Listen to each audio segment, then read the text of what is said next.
My name's Fichter, and I am going to report to you as if it's 1983 and I've just got a new game. It's called Parsec and it's on the TI99 4A. The actual box it comes in includes this lovely little instruction manual here with great artwork. As you can see, it's in fairly good condition. I mean, the actual manual itself is complete. Oh dear, that's very heavy. Oh, there we go. Yay, there's your scoring system chart. All the points for the different enemies. Instructions of how to play. And once again, there's the nice artwork. Solid state cartridge, Parsec, Arcade Entertainment. Arcade Entertainment from 1983 is a bit different to Arcade Entertainment in 2010. There's your actual cartridge. As you can see, it's just a very simple little device with a little dust cover that will push in when actually push it into the machine. What I'm going to do now is I'll stick it in the machine and fire up the game and show you what Parsec's all about. So here it goes. A nice satisfying click, and I'll switch it on. And here we are on the TI home computer welcome screen. Press any key, press 2 for Parsec. There we are, copyright 1982 Texas Instruments. So I'll just find the any key. Little joke there, do you see what I did? And here we are at the main game screen. As you can see, you can you can go forward and back, accelerate and decelerate. At the bottom of the screen there's a fuel bar, my score with the arrow next to it, the top score, obviously 0 at the moment because I've not played it yet. My lives in the bottom left, and at the bottom it says lift 3, that's actually my speed. We'll come to that in a minute. A selection of the enemies in the game you could see at the bottom there. There's a nice TI logo. The ground obviously is solid and you can crash into it. I'm going to press fire now and see what we face first. Alien craft advancing. Okay, what's this going to do? Oh my gosh, it's the swoopers. Now these guys basically will just try and hit me suicidally. Easy enough to dispatch, one shot with each, and we're onto the air bites. These guys actually fire back. Now you may notice sometimes when I fire, my ship flashes red. That is a signal that my laser is starting to overheat. It'll take a few shots at this stage. I have to hold down the fire button for some time before I actually blow up. They were easy enough, and onto the LTFs. Now these guys come in different patterns. Sometimes they come flying forward very quickly, other times they drop in and kind of wiggle up and down like they are doing just now. Once again, one shot on each and they're dead.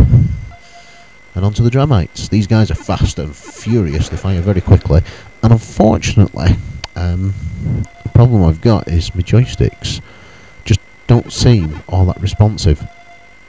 So I'm at a severe disadvantage here.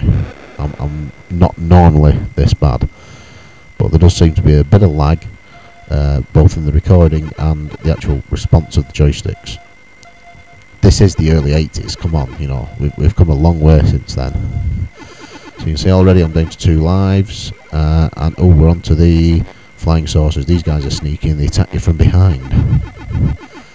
But a couple of shots and oh, you can't afford to miss these ones.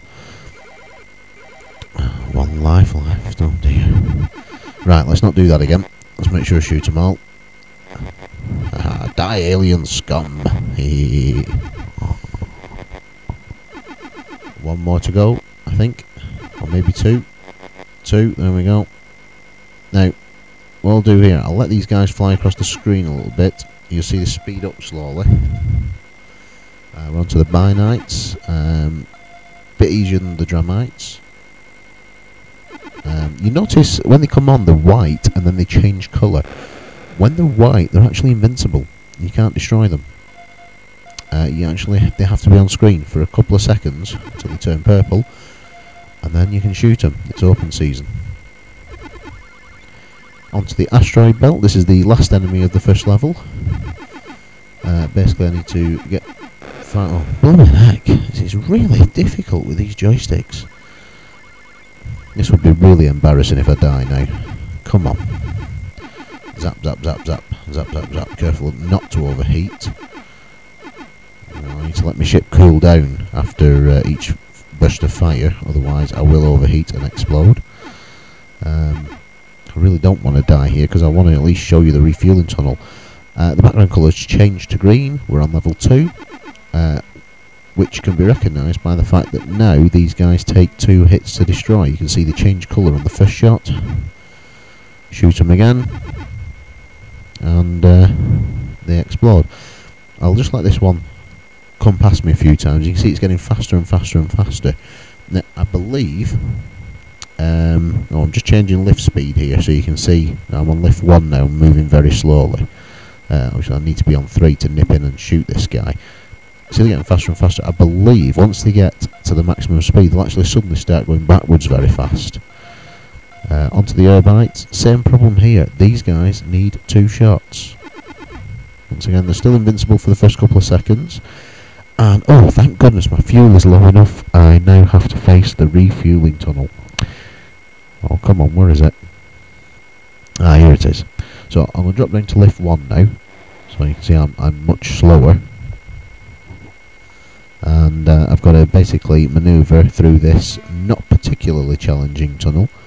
Up a little bit, down a little bit, into the fuel bay. Fuel tank's full. I'll get a nice little bonus now for that, which should give me an extra life. Excellent. And now I have to get out of the tunnel. Over that. Swap to lift 3, fly out, and straight back into the Airbites. You see that there is a second refueling tunnel. If I missed the first one, if I had enough fuel, I could actually go in the second one. Enemies wouldn't come till I refuel, which is quite nice of them. Onto the LTFs, and they're not quite going the maximum speed. This is the second of their attack patterns. And you see, still 2 shots required to destroy each one. And I need to get these guys before they start getting too fast, otherwise I will find myself stuck here and having to die again. Right, I've skipped along a bit now to the end of the level nearly. Once again on my last life. Now you can see now they need 2 hits, these Binites. After the first hit they actually go invisible, well they turn black actually, and just adds a nice bit of challenge to it.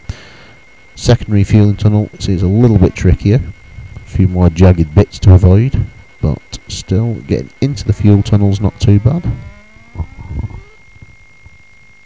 You can see the end there, the exit is much more challenging. I need to be able to get out of that little gap. So it's over this lump, down, missed that bit, up here, and I changed up to full speed too quick and went crashing into the tunnel. Dull. Never mind, onto the Asteroid Belt, and we'll just skip forward again. We're on level 3 now. Enemies require 3 hits. Here's the same refueling tunnel because I didn't get out of it successfully, so it makes me do it again. So in we go, nice and slowly, over this lump, down into the fuel bay. Fuel tank's full, bonus points rewarded. Exit tunnel. Now come on, over, under. Keep on lift 1, up we go. Oh, out of the tunnel, onto lift 3, and I'm away. Take on the Airbites, as you can see, 3 shots, there we go. You see me ship is starting flashing a lot faster. Ah, that's the fast attack pattern. I've less time now. I can hold my fire button down a lot less now before I overheat, so I've got to be careful. 1 more to go, 1, 2, 3.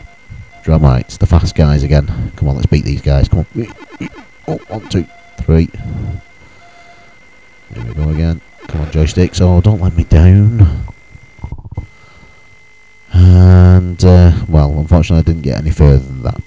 Now, this came out in 1982. It's now 2010. Well, it's actually 2011 now, but late 2010 I discovered that there's actually cheats in this game. You know, it's been, what? Well, 25 years. I was 5 when I started playing it. This had been out a few years when I started playing it. the cheat, I believe, is if you crash into the correct object on the landscape before you press the fire button, you actually skip forward in the level. So what I'm waiting for is the killer satellites to come along, the little square ships. You see, I've no fuel limit here till I start the game. That's them there. So what I'm going to do, I'm going to crash into these guys to start the game, rather than pressing fire. So here we go. Wait for them to get under me, and bang. Now what this should do is warp me further ahead in the game. No, it's not worked. Well, there you go. It's a myth. It doesn't actually work. I'm just facing the normal enemies as usual. Shouldn't have expected anything different, really. Oh! Oh, I'm on the Binites. It has worked. I've skipped forward to the second to last enemy of the level. Well, fancy that. I did not know that. So there you have it, guys. Cheat mods in 1982 did exist. So I'm going to wrap this up here. As you can see, it's a classic 1980s video game, very basic colour scheme, but it's enjoyable. If you haven't played it, thanks to the wonders of emulation, there you go, I've overheated. Thanks to the wonders of emulation, you can play it for free, but there's nothing like playing it on the original hardware. I'm going to have some fun now. See you later.